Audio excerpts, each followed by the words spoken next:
Hey guys, how you going? Welcome to Hold the Ball, HTV.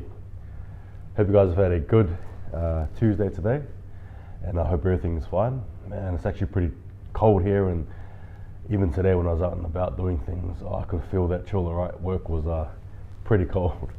But look, without further ado, I guess I'll just get straight into it. Teamless Tuesday, right?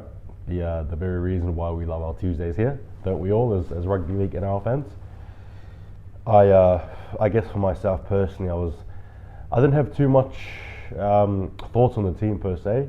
I mean, I did a show with Warriors NRL Fanatic yesterday, and it was pretty cool. I told him that I preferred Pompey over Kossi, and again, I just forgot that Pompey was actually suspended, so it was kind of awkward when I realised that point. Yeah, let's just get straight into it. We'll just talk about the team, and I'll just give you guys my thoughts and how I feel that the team will go this Sunday. So, look, I won't lie, the odds are stacked against us. It's not pretty, and as it's just found out, Remus Smith can play. He successfully challenged his appeal. Melbourne Storm, right? They can do anything they want. But yeah, let's get straight into it. So the Warriors have named from 1 to 23. RTS at fullback, which is good. It's good, but it's not good. Obviously, Reece Walsh is suspended for one game, so he can't play there. Then we've got for the wingers, we have Montoya and Kossi, again from the previous show. Edward Kossi played well. He scored a few tries in the Queensland Cup, and I guess according to Nathan Brown, deserves to play. Montoya, I think, has been a really good, solid winger, and it's probably a very hard task seeing that Mamalo's down in the reserves. Will he be able to punch through? I'm not too sure, but I'm liking what I'm seeing so far from Montoya. The centre pairings we have is Aitken and Berry. The halves are Nikorima and CHT. Then we have in the props is Jermaine, Donald Brown, and Armau. Then we have hooker is Egan. Serenin and Harris are second rowers. And we have Josh Curran, who's the lock. Murchie, Evans, Afoa, and Ben Murdoch-Masila make up the interchange. The reserves, Tevanga, O'Sullivan, Mamalo, and Eden Fonua-Blake. My thoughts on the team overall is good. As I discussed before, Montoya, I think he's a good addition. Gossi, we'll see what happens. Ewan Aitken and Berry, again, Aitken I can trust defensively. Berry, to me, I'm a big fan of his. I do believe he is the future for the Warriors in terms of the centre position. It's good that he's young and he's big and he's tall and he offers so much, and for someone who has just sort of entered the game, he actually has a natural ability to play centre, and I think that's his position. I never want to see him play wing again.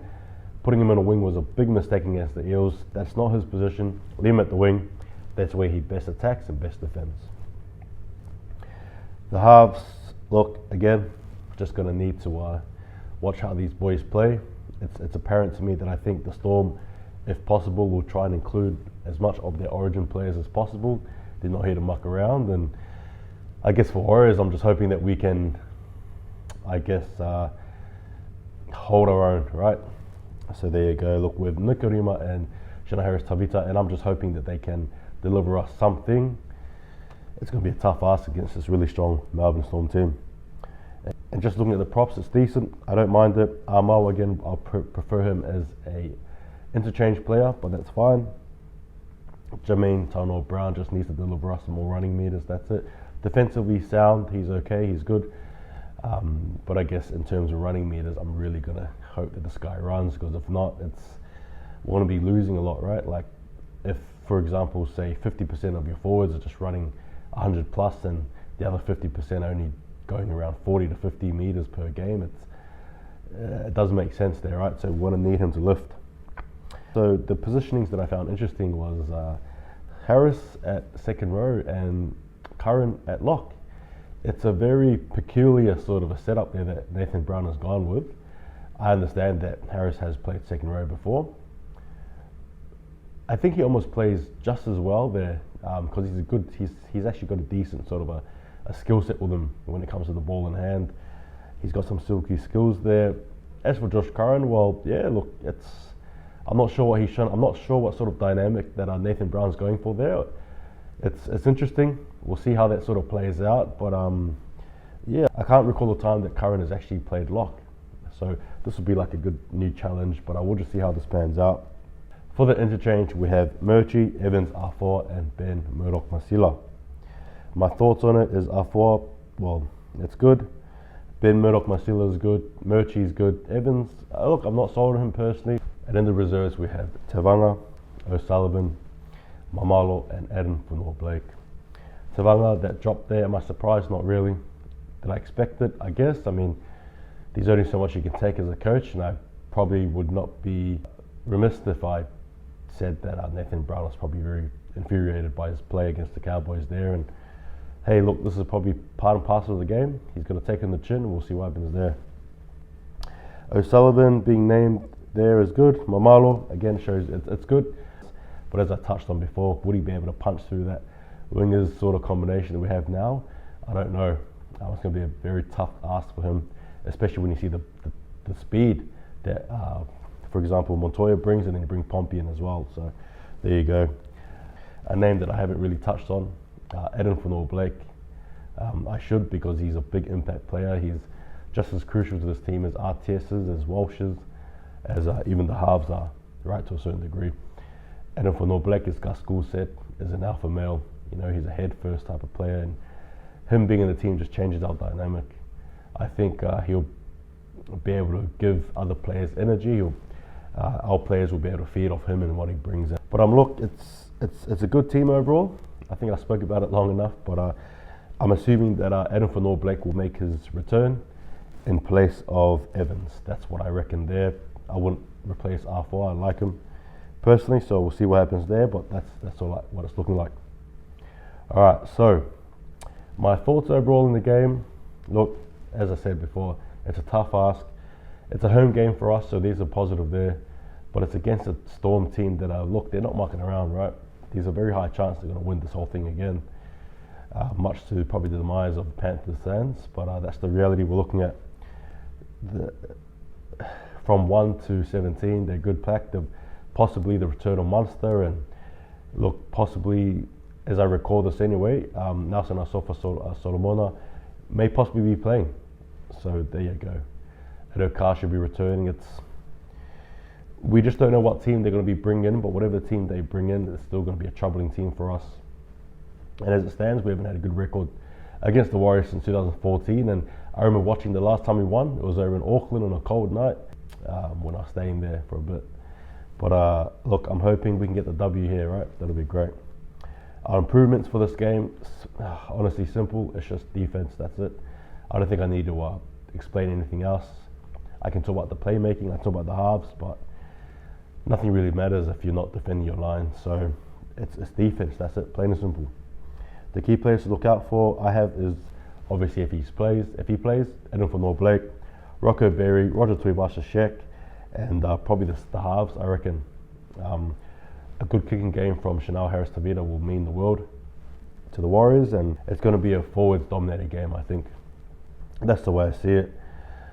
Out in the backs, I think they run circles around us. Look, we've got a pack that is not really experienced, right? So you tee that up against the opposition of the Storm, and it could get a bit crazy there. But look, the only hopeful thing is that we haven't played yet. That's the hope, right? That is the hope of the actual game, is that we have not played yet, so there's been no points put on us, so there's still that hope that something can happen. Realistically, look, I don't like saying this, but I don't think the Warriors win this one here. I think the Storm will be too clinical, and even if it's a close game, they're the kings of finishing off close games, so it's going to take a real miracle here, somehow, somewhere, something. And just a quick note as well, for Reece Walsh, I think for his sake, it's probably a blessing in disguise that he's not playing this game.